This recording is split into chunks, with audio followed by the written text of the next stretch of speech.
It's amazing when you hear the stories from the people who are in this room and many, many others that we've listened to over the years, when you find the similarities between them. Stopped in traffic, a truck driver is drowsy or asleep and runs right over their car. And the comic book or logbook is often thrown out of the truck cab, maybe into the woods or to a fire that's caused by the crash so that it can't be read. No penalties imposed for these violations, including death. It's amazing. So now we're going to have Jackie Novack of Hendersonville, North Carolina.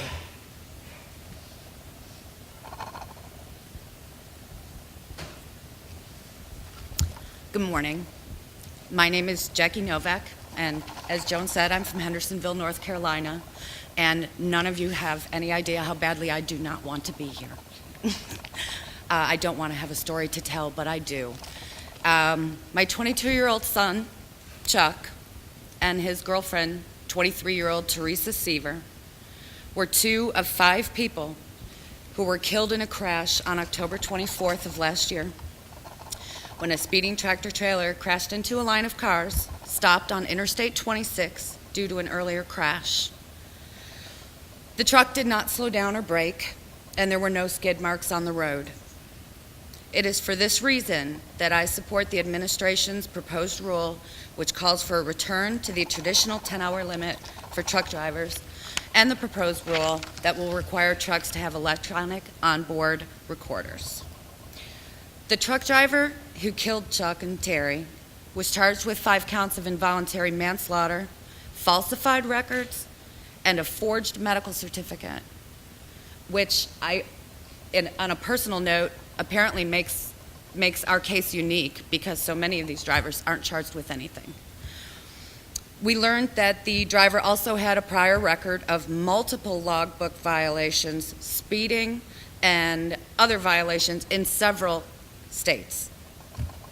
The company he worked for also had many violations going back several years, and in fact, in January of 2010, they had failed a safety inspection. The driver that killed my son carried an insurance policy of only $1 million. Sounds like a lot of money. But that $1 million has to be split between 17 people. 5 people killed and 9 others injured, and other parties involved in the crash. My son also had a 2-year-old son. No amount of money will make up for the loss of his father, but at least a reasonable settlement would provide for his needs as he grows up. But that's not what's being offered to us. I was shocked, completely shocked, when I learned that minimum levels of insurance for trucks have not been increased for 30 years or better. Because of this, the families of the victims are forced. We have to absorb the losses. This is outrageous. It's outrageous to my family, to the memory of my son, and if the industry was required to pay for the losses it caused, there'd be significant change. And it would result in safer highways for everyone. We urge the Department of Transportation and Congress to increase the minimum insurance levels for commercial motor carriers immediately and also going forward on a periodic basis. Thank you very much.